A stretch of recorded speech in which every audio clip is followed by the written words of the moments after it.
Hi friends, welcome to our channel.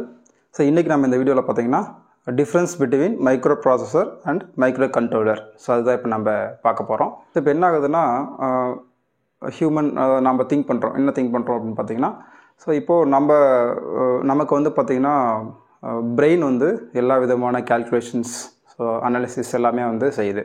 So அதே போல் ஒரு machine இருக்குது. அந்த மெஷினில் வந்து ஒரு டிவைஸ் வந்து அந்த வேலையை செஞ்சால் எப்படி இருக்கும் அப்படின்னு சொல்லிட்டு ஒரு சின்ன ஒரு திங்கிங் வந்து அந்த காலகட்டத்தில் போயிட்டுருக்கு. ஸோ அப்படி வந்து உருவாக்கப்பட்ட ஒரு ஐசி தான் பார்த்தீங்கன்னா இந்த மைக்ரோ ப்ராசஸர். ஸோ ஃபஸ்ட்டு கண்டுபிடிச்சது வந்து பார்த்தீங்கன்னா மைக்ரோ ப்ராசஸர் தான், மைக்ரோ கண்ட்ரோலர் கிடையாது. ஸோ ஃபஸ்ட்டு பார்த்தீங்கன்னா வெரி ஸ்மால் மைக்ரோ ப்ராசஸர் கண்டுபிடிக்கிறாங்க. அது என்ன பண்ணணும்னு பார்த்தீங்கன்னா ஜஸ்ட் ஒரு 4 பிட் நம்பர்ஸ், அதாவது பைனரியில் நம்ம சொல்கிறோம் 4 பிட் நம்பர்ஸை வந்து ஜஸ்ட் அடிஷன் சப்ராக்ஷன் மாதிரி பேசிக் அரித்மெட்டிக் கால்குலேஷன்ஸ் மட்டும் செய்யக்கூடிய ஒரு ப்ராசஸர் கண்டுபிடிக்கிறாங்க. 4 பிட் ப்ராசஸர் கண்டுபிடிக்கிறாங்க. ஸோ அதுக்கப்புறம் கொஞ்சம் கொஞ்சமாக டெவலப் ஆக அதுக்கப்புறம் வந்தது தான் வந்து பார்த்திங்கன்னா மைக்ரோ கண்ட்ரோலர். ஸோ கிட்டத்தட்ட வந்து ரெண்டுமே வந்து சேம் ஒரே மாதிரியான இன்ஜினியர்ஸ்லேருந்து உருவாக்கப்பட்டது தான் ரெண்டுமே, micro processor and micro controller. அதே போல் என் ப்ராடக்ட், அதாவது போய் யாருக்கு சேல் பண்ணுறாங்க அப்படின்னு பார்த்தீங்கன்னா போத் ரெண்டுமே வந்து ஒரே மாதிரியான கஸ்டமர்ஸ் கிட்ட தான் போயிட்டு அது ரீச் ஆகுது. ஸோ கிட்டத்தட்ட micro processor and micro controller எல்லாருமே பேரலாக வந்து யூஸ் பண்ணிகிட்டு இருக்காங்க ஸோ இண்டஸ்ட்ரீஸில். பட் என்ன மெயின் டிஃப்ரென்ஸ் அப்படின்றது தான் இப்போ நம்ம பார்க்குறோம். ஸோ உங்களுக்கு வந்து தெரிஞ்சிருக்குன்னு நினைக்கிறேன். அப்போது நம்மளுடைய ஹியூமன் சிஸ்டமில் வந்து பிரெயின் தான் முக்கியமான ஒரு பார்ட். ஸோ அதுதான் வந்து எல்லா விதமான கால்குலேஷன்ஸ், அனாலிசிஸ், அப்புறம் டிசிஷன் மேக்கிங் கேப்பபிலிட்டி, ஸோ இது எல்லாமே வந்து நம்மளுடைய பிரெயின் வந்து செஞ்சிட்ருக்குது. அதே போல் ஒரு கம்ப்யூட்டரில் வந்து யார் செய்வாங்க அப்படின்னு பார்த்தீங்கன்னா அதுதான் வந்து பார்த்திங்கன்னா மைக்ரோ ப்ராசஸர் அல்லது மைக்ரோ கண்ட்ரோலர். ஸோ அது depends on the application. So அதை நாம் இப்போது பார்க்கலாம். ஸோ அப்போ ஒரு கம்ப்யூட்டரில் பிரெயின் ஆக்ட் பண்ணுறது என்னென்னு பார்த்தீங்கன்னா micro processor and micro controller. So இது வந்து ஒரு ஐசி தான். ஸோ இன்டகிரேட்டட் சிப் தான் ரெண்டுமே, both micro processor and micro controller ரெண்டுமே பார்த்தீங்கன்னா ஒரு ஐசி தான். ஸோ இன்டகிரேட்டட் ஐசியாக தான் வந்து அவைலபிள். ஸோ இப்போ என்ன மெயின் டிஃப்ரென்ஸ் அப்படின்றத நம்ம பார்க்கலாம். ஸோ இப்போ வந்து பார்த்தீங்கன்னா ஃபஸ்ட்டு நான் உங்களுக்கு பிளாக் டயக்ராம் போட்டிருக்கேன் பாருங்கள் மேலே. ஸோ இது வந்து பார்த்தீங்கன்னா மைக்ரோ ப்ராசஸர், ஸோ இது வந்து பார்த்தீங்கன்னா மைக்ரோ கண்ட்ரோலர். ஸோ என்ன டிஃப்ரென்ஸ் அப்படின்னு பார்த்தீங்கன்னா இந்த மைக்ரோ ப்ராசஸரில் பாருங்கள் உங்களுக்கு வந்து மைக்ரோ ப்ராசஸருக்குள்ளார சிபியூ இருக்கும், ஏஎல்யூ இருக்கும், அப்புறம் ரெஜிஸ்டர்ஸ் இருக்கும். ஸோ வேறு எதுவுமே உள்ள இருக்காது. ஸோ நமக்கு வந்து மெமரிஸ் வேணும் அல்லது சீரியல் கம்யூனிகேஷன் நம்ம வந்து மைக்ரோ ப்ராசஸர் கூட செய்யணும் அப்படின்னாலும் நம்ம எக்ஸ்டர்னலாக தான் கனெக்ட் பண்ணணும். ஸோ அதனால் தான் பார்த்தீங்கன்னா எக்ஸ்டர்னலாக தான் நம்ம வந்து மெமரிஸு, டைமர்ஸு, கவுண்டர்ஸு, அதே போல் ஐஓ போர்ட்ஸு, அதுக்கப்புறம் பார்த்தீங்கன்னா சீரியல் கம்யூனிகேஷன்லாம் நம்ம என்ன பண்ணுறோன்னா மைக்ரோ ப்ராசஸரில் இருந்து எக்ஸ்டர்னலாக தான் நம்ம கனெக்ட் பண்ணுறோம் த்ரூ பஸ்ஸு. ஸோ இது வந்து பஸ்ஸுன்னு சொல்லுவோம். ஸோ இதெல்லாம் வந்து பஸ்ஸஸ்ன்னு சொல்லுவோம். ஆனால் வித்தின் தி மைக்ரோ ப்ராசஸர், ஒரு மைக்ரோ ப்ராசஸர் ஐசிக்குள்ளார சிப்புக்குள்ளார என்ன இருக்குன்னு பார்த்தீங்கன்னா சிபியூ, ஏஎல்யூ, ரெஜிஸ்டர்ஸ் மட்டும்தான் இருக்கும் மைக்ரோ ப்ராசஸரில். இதுவே மைக்ரோ கண்ட்ரோலர் நீங்கள் பார்த்தீங்கன்னா மைக்ரோ கண்ட்ரோலர் சிப்புக்குள்ளாரே பார்த்தீங்கன்னா சிபியூ, ஏஎல்யூ, ரெஜிஸ்டர்ஸ் இல்லாமல், அதாவது ஏற்கனவே மைக்ரோ ப்ராசஸரில் பார்த்தீங்கன்னா இந்த சிபியூ, ஏஎல்யூ, ரெஜிஸ்டர் இருக்கும். அது மட்டும் இல்லாமல் இன்பில்ட்டாகவே நமக்கு வந்து மெமரி இருக்கும். ஸோ போத் ரேம் இருக்கும், ரோம் இருக்கும், இன்பில்ட் மெமரி இருக்கும். அதே போல் இன்பில்ட்டாகவே உங்களுக்கு வந்து சீரியல் கம்யூனிகேஷன் டிவைஸ் இருக்கும். அதே போல் டைமர்ஸ், கவுண்டர்ஸ், அதுக்கப்புறம் ஐஓ போர்ட்ஸ், இது எல்லாமே வந்து வித்தின் தி சிப்குள்ளாரே இருக்கும். ஸோ அப்போ ஒரு ஐசிக்குள்ளாரையே மைக்ரோ ப்ராசஸரில் வந்து சிபியூ, ஏஎல்யூ, ரெஜிஸ்டர் மட்டும்தான் இருக்கும். மெமரிஸ்லாம் நம்ம எக்ஸ்டர்னலாக தான் கனெக்ட் பண்ணிக்கணும். பட் மைக்ரோ கண்ட்ரோலர் அப்படி கிடையாது. வித்தின் தி ஐசிக்குள்ளாரே நமக்கு என்ன இருக்குன்னா மெமரிஸ் இருக்கும், டைமர், கவுண்டர், ஐஓ போர்ட்ஸ், இது எல்லாமே நமக்குள்ளாரையே இருக்கும். அதாவது மைக்ரோ கண்ட்ரோலர் சிப்புக்குள்ளாரையே இருக்கும். ஸோ இதுதான் வந்து மெயின் டிஃப்ரென்ஸ். இந்த பிளாக் டயக்ராம் பார்த்தாவே உங்களுக்கு தெரிஞ்சிடும். ஸோ இப்போ ஒவ்வொரு டிஃப்ரென்ஸை நம்ம பார்க்கலாம். ஸோ ஃபஸ்ட் ஒன் பார்த்தீங்கன்னா it is a general purpose. Microprocessor பார்த்தீங்கன்னா it is a general purpose digital computer. So நம்ம வந்து டெஸ்க்டாப் யூஸ் பண்ணுறோம், லேப்டாப் யூஸ் பண்ணுறோம். ஸோ அங்கெல்லாம் பார்த்தீங்கன்னா நமக்கு வந்து ப்ராசஸர்ஸ் தான் இருக்கும், மைக்ரோ ப்ராசஸர் தான் அங்கே நம்ம யூஸ் பண்ணுவோம். அதனால் இது வந்து ஜென்ரல் பர்பஸ்க்காக தான் யூஸ் பண்ணுறோம். So general purpose digital computer like our main computer. ஓகேவா? இங்கே வந்து பார்த்தீங்கன்னா ஸ்பெசிஃபிக் பர்பஸ். ஸோ ஒரு ஸ்பெசிஃபிக் பர்பஸ், அது எம்பெடட் அப்ளிகேஷனுக்காக நம்ம யூஸ் பண்ணுறோம்.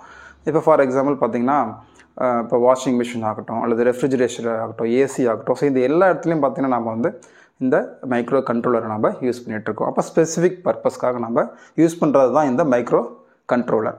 ஸோ இது வந்து பார்த்தீங்கன்னா ஒரு கம்ப்ளீட் கம்ப்யூட்டர் நம்மளால் சொல்ல முடியும் எது மைக்ரோ கண்ட்ரோலரை. ஏன்னு பார்த்தீங்கன்னா உங்களுக்கு வந்து பார்த்தீங்கன்னா அந்த மைக்ரோ கண்ட்ரோலருக்குள்ளாரே வந்து ரேம், அதாவது மெமரிஸ் இருக்குது, அதே போல் சீரியல் கம்யூனிகேஷன் இருக்குது, ஐஓ போர்ட்ஸ் இருக்குது, டைமர்ஸ் இருக்குது, கவுண்டர்ஸ் இருக்குது, CPU, ALU, ரிஜிஸ்டர்ஸ் எல்லாமே இருக்குது. ஸோ நம்ம என்ன சொல்லலாம்னா கம்ப்ளீட் கம்ப்யூட்டர் நம்மளால் சொல்ல முடியும் எது மைக்ரோ கண்ட்ரோலரை. பட் நம்ம மைக்ரோ ப்ராசஸர் அப்படி சொல்ல முடியாது. ஏன்னா நமக்கு வந்து மைக்ரோ ப்ராசஸருக்குள்ளார ரேம், ரோம், அதுக்கப்புறம் சீரியல் கம்யூனிகேஷன், ஐஓ போர்ட்ஸ் இது எல்லாமே வந்து இல்லை. அதனால் நம்ம அது கம்ப்ளீட் கம்ப்யூட்டர்னு நம்ம சொல்ல முடியாது. அதனால நம்ம என்ன சொல்கிறோம் அப்படின்னு பார்த்தீங்கன்னா கம்ப்யூட்டர் ஆன் சிப் அப்படின்னு நம்ம சொல்லிடுறோம் இதை. பட் இது வந்து பார்த்தீங்கன்னா ட்ரூ கம்ப்யூட்டர் ஆன் சிப்னு சொல்கிறோம். ஸோ உண்மையான கம்ப்ளீட் கம்ப்யூட்டர் நம்ம இதை சொல்ல முடியும் மைக்ரோ கண்ட்ரோலர். இது ஜஸ்ட் வந்து கம்ப்யூட்டர் ஆன் சிப். ஸோ கம்ப்யூட்டரில் இருக்கக்கூடிய ஒரு ஐசி அப்படின்ற மாதிரி நம்ம ஸ்டாப் பண்ணிக்கிறோம். ஸோ அடுத்தது பார்த்தீங்கன்னா இட் கண்டைன்ஸ். ஸோ இப்போ தான் நான் சொன்னேன். ஸோ இந்த பிளாக் டயக்ராம் டிஃப்ரென்ஸ் தான் சொல்லியிருக்கேன். It contains only CPU. Microprocessor வந்து பார்த்தீங்கன்னா it contains only CPU. So அதாவது சிபியூனா which includes ALU and registers. So நாங்கள் CPU மட்டும் நான் போட்டிருக்கேன்.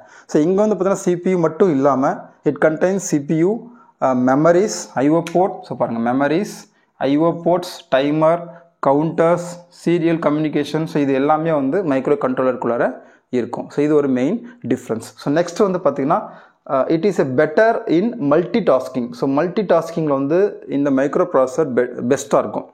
ஸோ ஏன்னு பார்த்தீங்கன்னா நமக்கு வந்து எக்ஸ்டர்னலாக நம்ம எவ்வளோ மெமரி வேணாலும் நம்ம என்ன பண்ணிக்கலாம், கனெக்ட் பண்ணிக்கலாம். ஸோ அதனால் மல்டி டாஸ்கிங்கில் இது வந்து பெட்டராக இருக்கும். பட் மைக்ரோ கண்ட்ரோலர்ன்றது ஃபார் ஸ்பெசிஃபிக் பர்பஸ் தான், ஸ்பெஷல் பர்பஸ்க்காக தான் நம்ம யூஸ் பண்ணுறோம். அதனால் வந்து மைக்ரோ ப்ராசஸரை கம்பேர் பண்ணும்போது மல்டி டாஸ்கிங்கில் கொஞ்சம் அது வந்து வீக்காக தான் இருக்குது. அதாவது relatively weak in multitasking அப்படின்னு நான் போட்டிருக்கேன். ஸோ இது ஒரு மெயின் டிஃப்ரென்ஸ். ஸோ அடுத்தது வந்து பார்த்தீங்கன்னா based on the architecture. So எப்படி வந்து மைக்ரோ கண்ட்ரோலர், மைக்ரோ ப்ராசஸர் வந்து எப்படி வந்து மேனுஃபேக்சர் பேஸ்ட் ஆன் எந்த ஆர்கிடெக்சர் வச்சு அதை உருவாக்கியிருக்காங்க. ஸோ அதை பேஸ் பண்ணி பார்க்கும்போது பார்த்தீங்கன்னா most of the microprocessor வந்து பார்த்தீங்கன்னா von Neumann architecture. Most of the microprocessor mostly maximum கிட்டத்தட்ட 90% ஆஃப் மைக்ரோ ப்ராசஸர் உங்களுக்கு வந்து பார்த்தீங்கன்னா வான் நியூமன் ஆர்கிடெக்சரை பேஸ் பண்ணி தான் அதை என்ன பண்ணியிருக்காங்க, டிசைன் பண்ணியிருக்காங்க, மேனுஃபேக்சர் பண்ணியிருக்காங்க. ஆனால் most of the microcontrollers வந்து பார்த்தீங்கன்னா ஹார்ட்வேர் ஆர்கிடெக்சரில் தான் நம்ம மேனுஃபேக்சர் பண்ணியிருக்காங்க. ஸோ இது வந்து mostly. So maximum micro controllers வந்து பேஸ்ட் ஆன் ஹார்ட்வேர். இது வந்து மைக்ரோ ப்ராசஸர் வந்து பார்த்தீங்கன்னா வான் நியூமன் ஆர்கிடெக்சர். ஸோ என்ன வந்து டிஃப்ரென்ஸ் அப்படின்னு பார்த்தீங்கன்னா von Neumann and hardware architecture என்ன டிஃப்ரென்ஸ்னு பார்த்தீங்கன்னா இந்த வான் நியூமன் ஆர்கிடெக்சரில் பார்த்தீங்கன்னா அந்த மெமரி இருக்குது இல்லைங்களா, எக்ஸ்டர்னல் மெமரி நம்ம கனெக்ட் பண்ணுவோம் மைக்ரோ ப்ராசஸரில். அந்த மெமரி வந்து பார்த்தீங்கன்னா டேட்டா ஸ்டோர் பண்ணுறதுக்காகட்டும் அல்லது ப்ரோக்ராம் ஸ்டோர் பண்ணுறதுக்காகட்டும், அதாவது இன்ஸ்ட்ரக்ஷன்ஸ் நாம் சொல்லுவோம், இதை ஸ்டோர் பண்ணுறதுக்கு ஒரே மெமரி தான் நம்ம யூஸ் பண்ணுறோம். ப்ரோக்ராமுக்கும் டேட்டாவுக்கும் நமக்கு வந்து செப்பரேட் மெமரி ஸ்பேஸ் கிடையாது. சேம் அட்ரஸ் ஸ்பேஸ் தான் நமக்கு வந்து இருக்குது. ஒரே மெமரியில் தான் நம்ம என்ன பண்ணுறோம், போத் டேட்டா அண்ட் ப்ரோக்ராமை நம்ம ஸ்டோர் பண்ணுறோம். பட் இங்கே அப்படி கிடையாது. ஹார்ட்வேர் ஆர்கிடெக்சரில் we have a separate memory space for data and program. So ப்ரோக்ராமுக்கு தனியாக இருக்குது, அதே போல் டேட்டாவுக்கு தனியாக மெமரி நாம் வச்சுருக்கிறோம். ஸோ இங்கே ஹார்ட்வேர் ஆர்கிடெக்சரில். ஸோ அது மட்டும் இல்லாமல் வான் நியூமன் ஆர்கிடெக்சரில் வந்து பார்த்திங்கன்னா உங்களுக்கு வந்து ஒரே பஸ் ஸ்ட்ரக்சர், அதாவது நம்ம சிபியூக்கும் எக்ஸ்டர்னலாக இருக்கக்கூடிய மெமரி, ஸோ இதெல்லாம் நம்ம எக்ஸ்டர்னல் டிவைசஸ் நம்ம அக்சஸ் பண்ணுறதுக்கு பஸ் கனெக்ட் பண்ணியிருப்போம். ஸோ அந்த பஸ் வந்து பார்த்திங்கன்னா உங்களுக்கு ஒரே பஸ் தான் இருக்கும். ஸோ எப்படின்னு பார்த்தீங்கன்னா டேட்டாவும் அதிலே தான் போகும், அதே போல் இன்ஸ்ட்ரக்ஷன்ஸ் ப்ரோக்ராமும் வந்து பார்த்திங்கன்னா அதிலே தான் வந்து ஒரே சேம் பஸ்ஸில் தான் வந்து நம்ம யூஸ் பண்ணுவோம். இதில் வான் நியூமன் ஆர்கிடெக்சரில். ஹார்ட்வேர் ஆர்கிடெக்சரில் அப்படி பார்த்திங்கன்னா ஸோ நமக்கு டேட்டா பஸ் தனியாக இருக்குது. ஸோ டேட்டாவை அனுப்புறதுக்கு டேட்டா பஸ் தனியாக இருக்குது. அதே போல் ப்ரோக்ராம் அக்சஸ் பண்ணுறதுக்கு நம்மக்கிட்ட தனியாக வந்து அட்ரஸ் பஸ் தனியாக இருக்குது. அதாவது ப்ரோக்ராம் மட்டும் தனியாக நம்ம அக்சஸ் பண்ணுறதுக்கு தனியாக அட்ரஸ் பஸ் நம்மக்கிட்ட தனியாக இருக்குது. ஸோ அப்போது இங்கே மெமரியும் வந்து ஒன்றா தான் இருக்குது, அதே போல் பஸ் ஆர்கிடெக்சரும் ஒன்றா தான் இருக்குது. பட் இங்கே வந்து பார்த்திங்கன்னா memory space for data and program தனி, அதே போல் அந்த மெமரியும் டேட்டாவும் அக்சஸ் பண்ணுறதுக்கான பஸ் ஆர்கிடெக்சரும் நம்மக்கிட்ட இங்கே தனியாக இருக்குது. இது ஹார்ட்வேரில். ஸோ இதுதான் மெயின் டிஃப்ரென்ஸு. ஸோ இன்னும் இது இல்லாமல் நிறைய டிஃப்ரென்சஸ் இருக்குது, பட் நம்ம அந்தளவுக்கு டீப்பாக அங்கே போக வேண்டாம். ஸோ மோஸ்ட்லி எல்லா மைக்ரோ ப்ராசஸரும் வான் நியூமன் ஆர்கிடெக்சரில் டிசைன் பண்ணியிருக்காங்க. மைக்ரோ கண்ட்ரோலர் பார்த்தீங்கன்னா ஹார்ட்வேர் ஆர்கிடெக்சரில் டிசைன் பண்ணியிருக்காங்க. இது ஒரு மெயின் டிஃப்ரென்ஸ். ஸோ நெக்ஸ்ட் வந்து பார்த்தீங்கன்னா it has many operational codes, அதாவது ஆப் கோட்ஸ் நம்ம சொல்லுவோம். Many op codes for moving data from external memory to the CPU. So இங்கே வந்து பார்த்தீங்கன்னா மெமரி வந்து ஃபுல் அண்ட் ஃபுல் வெளியில் தான் இருக்குது, இதுக்குள்ளார இல்லை, மைக்ரோ ப்ராசருக்குள்ளார இல்லை, ஆன்சிப் மெமரி கிடையாது, வெளியில் தான் நம்ம கனெக்ட் பண்ணுறோம், எக்ஸ்டர்னலாக தான் வந்து நம்ம மெமரியை கனெக்ட் பண்ணுறோம். அதனால் வந்து maximum number of op codes நமக்கு இருக்குது இன்ஸ்ட்ரக்ஷன், அதாவது ஆப்ரேஷன் கோட்ஸ் வந்து ஆப் கோட்ஸ் வந்து நமக்கு வந்து மைக்ரோ ப்ராசஸரில் அதிகமாக இருக்குது, எக்ஸ்டர்னல் மெமரியிலேருந்து சிபியூக்கு டேட்டாவை மாறி மாறி ட்ரான்ஸ்ஃபர் பண்ணிக்கிறதுக்காக. பட் இங்கே வந்து பார்த்திங்கன்னா நமக்கு வந்து பார்த்திங்கன்னா கம்மியான இன்ஸ்ட்ரக்ஷன் தான் இருக்குது எக்ஸ்டர்னல் மெமரி ஆக்சஸ் பண்ணுறதுக்கு, மேபி 1 or 2. ஸோ இதை நம்ம அடுத்து வரக்கூடிய 8051 மைக்ரோ கண்ட்ரோலரை பற்றி படிக்கும்போது நமக்கு அது ஈஸியாகவே புரியும். ஸோ அப்போ வந்து பார்த்திங்கன்னா 1 or 2 operation codes are available for accessing external memory to CPU. கம்மியான, ஏன்னா நமக்கு வந்து மோஸ்ட்லி நம்ம வந்து இன்பில்ட் மெமரியை தான் அதிகமாக யூஸ் பண்ணுவோம் மைக்ரோ கண்ட்ரோலரில், எக்ஸ்டர்னல் மெமரி ரொம்ப ரேராக தான் நம்ம யூஸ் பண்ணுவோம். அதனால் 1 or 2 இன்ஸ்ட்ரக்ஷன்ஸ் தான், 1 or 2 ஆப் கோட்ஸ் தான் நம்மக்கிட்ட இருக்குது. ஸோ இது ஒரு மெயின் டிஃப்ரென்ஸ். ஸோ நெக்ஸ்ட் வந்து பார்த்தீங்கன்னா it has 1 or 2 bit handling instruction. So இங்கே வந்து பார்த்தீங்கன்னா இது ஒரு முக்கியமான டிஃப்ரென்ஸ். இது மைக்ரோ ப்ராசஸர் வந்து பார்த்திங்கன்னா மோஸ்ட்லி பைட் அட்ரஸபிள். ஸோ எல்லாமே நம்ம எப்படி பண்ணுவோம்னா பைட்டாக தான் எடுத்து பண்ணுவோம். ஸோ ஒரு பைட்டுன்றது 8 பிட்டு. ஸோ அப்போ பைட்ஸாக தான் நம்ம எடுத்து ஆப்ரேட் பண்ணுவோம். ஒவ்வொரு பிட்டாக எடுத்து நம்ம செய்ய மாட்டோம். இதில் மைக்ரோ ப்ராசஸரில் மோஸ்ட்லி வந்து பார்த்திங்கன்னா மேக்ஸிமம் நம்ம வந்து micro processor is byte addressable. Micro controller வந்து பார்த்தீங்கன்னா both bit and byte addressable. Micro controller வந்து ரெண்டுமே நம்ம பிட்லேயும் ஹேண்டில் பண்ணலாம், அதே போல் பைட்லேயும் ஹேண்டில் பண்ணலாம். பட் நமக்கு தேவைப்பட்டால் இங்கே வந்து பைட்டாகவும் யூஸ் பண்ணிக்கலாம், பட் மோஸ்ட்லி இங்கே பிட்டாக தான் யூஸ் பண்ணுறோம். ஸோ மைக்ரோ கண்ட்ரோலர் வந்து both bit and byte addressable, but maximum நம்ம வந்து ஒவ்வொரு பிட்டாக எடுத்து நம்ம அதை ப்ராசஸ் பண்ணுவோம் அல்லது ஆப்ரேட் பண்ணுவோம். ஸோ அதனால தான் இங்கே வந்து பார்த்திங்கன்னா many bit handling instructions are available. So பிட்டை மட்டும் ஹேண்டில் பண்ணக்கூடிய இன்ஸ்ட்ரக்ஷன்ஸ் நம்மக்கிட்ட இங்கே நிறையா இருக்குது மைக்ரோ கண்ட்ரோலரில். பட் இங்கே மோஸ்ட்லி எல்லாமே பைட் அட்ரஸபிள் அப்படின்றதுனால very few bit handling instructions வந்து இங்கே இருக்குது. ஸோ இது ஒரு மெயின் டிஃப்ரென்ஸ். ஸோ இது வந்து மோஸ்ட்லி பைட் அட்ரஸபிள், அது ஞாபகம் வச்சுக்கோங்க. மைக்ரோ கண்ட்ரோலர் வந்து பார்த்தீங்கன்னா மோஸ்ட்லி பைட் அட்ரஸபிள், அதனால் பிட் ஹேண்ட்லிங் இன்ஸ்ட்ரக்ஷன் கம்மியாக இருக்குது. ஸோ இங்கே வந்து பார்த்திங்கன்னா மோஸ்ட்லி பைட் அட்ரஸபிள். ஸோ நாங்கள் வந்து both bit and byte addressable. But mostly நம்ம பண்ணுறது வந்து பார்த்திங்கன்னா பிட் ஹேண்ட்லிங் இன்ஸ்ட்ரக்ஷன் இங்கே அதிகமாக இருக்குது இங்கே கம்பேர் பண்ணும்போது.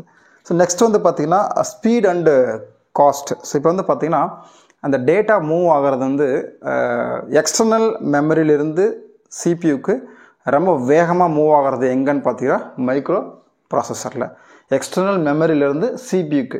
ஸோ ரொம்ப ஃபாஸ்ட்டாக rapid movement of data between CPU and memory. So இங்கே நடந்துகிட்ருக்கோம். ஸோ இங்கே வந்து பார்த்தீங்கன்னா வித்தின் தி மைக்ரோ கண்ட்ரோலருக்குள்ளார உங்களுக்கு ஃபாஸ்ட்டாக நடந்துகிட்ருக்கும். அப்போ வித்தின் தி மைக்ரோ கண்ட்ரோலரில் இது ஃபாஸ்ட்டாக இருக்கும். ஆனால் இது வந்து ஜென்ரலாகவே வெளியிலேருந்து வரக்கூடிய டேட்டாவும் ஈஸியாக ஆக்சஸ் பண்ணலாம். அதனால தான் இது வந்து பார்த்திங்கன்னா நம்ம ஸ்பீடாக சொல்கிறோம் இதை கம்பேர் பண்ணும்போது. ஸோ ஏன்னு பார்த்தீங்கன்னா எக்ஸ்டர்னலாக கனெக்ட் பண்ணக்கூடிய மெமரியிலேருந்து வேகமாக வந்து டேட்டா வந்து நமக்கு ட்ரான்ஸ்ஃபர் ஆகிட்டு இருக்குது. அதனால் ரிலேட்டிவாக மைக்ரோ கண்ட்ரோலர் கம்பேர் பண்ணும்போது மைக்ரோ ப்ராசஸர் கொஞ்சம் ஃபாஸ்ட்டாக இருக்கும். ஸோ இது வந்து வித்தின் தி மைக்ரோ கண்ட்ரோலர் ஃபாஸ்ட்டாக இருக்கும். ஸோ பார்த்திங்கன்னா ரிலேட்டிவ்லி ஹை ஸ்பீடு. ஸோ இங்கே வந்து பார்த்திங்கன்னா கொஞ்சம் கம்மியாக தான் இருக்கும் மைக்ரோ ப்ராசஸரை கம்பேர் பண்ணும்போது. அடுத்தது வந்து பார்த்திங்கன்னா காஸ்ட் வைஸ் பார்த்திங்கன்னா இது காஸ்ட் ஹையாக இருக்கும், ஹை காஸ்ட்டு. ஸோ எல்லாமே நம்ம வந்து எக்ஸ்டர்னலாக கனெக்ட் பண்ண போகிறோம். ஸோ நம்ம எவ்வளோ வேணாலும் மெமரியை வந்து டிசைன் பண்ணிக்கலாம். ஸோ இங்கே வந்து ஆன்சிப் மெமரி வந்து ஃபிக்ஸ்டு மைக்ரோ கண்ட்ரோலருக்குள்ளார. ஸோ எவ்வளோ நம்ம வந்து ரேம் ரோம் சைஸ் டிசைன் பண்ணுறோமோ அவ்வளோதான் இருக்கும். So fixed size of RAM ROM within microcontroller. But microprocessor அப்படி இல்லை, நம்ம எக்ஸ்டர்னலாக கனெக்ட் பண்ணுறதுனால வேரியபிள் சைஸ் நம்ம எவ்வளோ இன்க்ரீஸ் பண்ணிக்கலாம். ஸோ இது வந்து பார்த்திங்கன்னா டைனமிக். ஸோ நம்ம எவ்வளோனாலும் இன்க்ரீஸ் பண்ணிக்கலாம், டிக்ரீஸ் பண்ணிக்கலாம் based on our application. So அப்போ இது கொஞ்சம் காஸ்ட் அதிகமாக இருக்கும், இது வந்து கொஞ்சம் காஸ்ட் கம்மியாக இருக்கும். பட் ஸ்பீடு வந்து இங்கே கம்மியாக இருக்கும், இங்கே ஸ்பீடு வந்து அதிகமாக இருக்கும் மைக்ரோ ப்ராசஸரில். ஸோ அது ஒரு முக்கியமான பாயிண்ட். நெக்ஸ்ட் வந்து பார்த்திங்கன்னா இது வந்து கம்ப்யூட்டரை ஆக்ட் பண்ணணும். நான் முன்னே சொல்லிட்டேன், ஃபஸ்ட் பாயிண்ட்டே சொல்லிட்டேன். இது வந்து மைக்ரோ கண்ட்ரோலர் வந்து ஒரு கம்ப்ளீட் கம்ப்யூட்டர் நம்ம சொல்ல முடியும். ஏன்னு பார்த்தீங்கன்னா எல்லாமே இருக்குது உள்ள. ஸோ வந்து பார்த்திங்கன்னா மெமரி இருக்குது, எல்லாமே இருக்குது. ஆனால் இங்கே அப்படி சொல்ல முடியாது. இது வந்து ஒரு கம்ப்யூட்டர் நம்ம சொல்ல முடியாது. எப்போ இது கம்ப்யூட்டராக மாறும் அப்படின்னு பார்த்தீங்கன்னா, எக்ஸ்டர்னலாக நம்ம வந்து மெமரி ஐஓ போர்ட்ஸ் எல்லாம் கனெக்ட் பண்ணால் மட்டும்தான் இது வந்து கம்ப்ளீட் டிஜிட்டல் கம்ப்யூட்டராக மாறும். ஸோ அதுதான் இங்கே பாயிண்டில் கொடுத்துருக்கோம். To function as a computer it needs additional external parts. So இதுதான் எக்ஸ்டர்னல் பார்ட்ஸ். பட் இங்கே தேவையில்லை. It does not need any external parts. எல்லாமே வித்தின் தி சிப்புக்குள்ளாரே இருக்குது. ஸோ நெக்ஸ்ட் வந்து பார்த்தீங்கன்னா power consumption. So power consumption வந்து மைக்ரோ ப்ராசஸர் அதிகமாக power எடுத்துக்கும், மைக்ரோ கண்ட்ரோலர் கம்மியாக தான் எடுத்துக்கும்.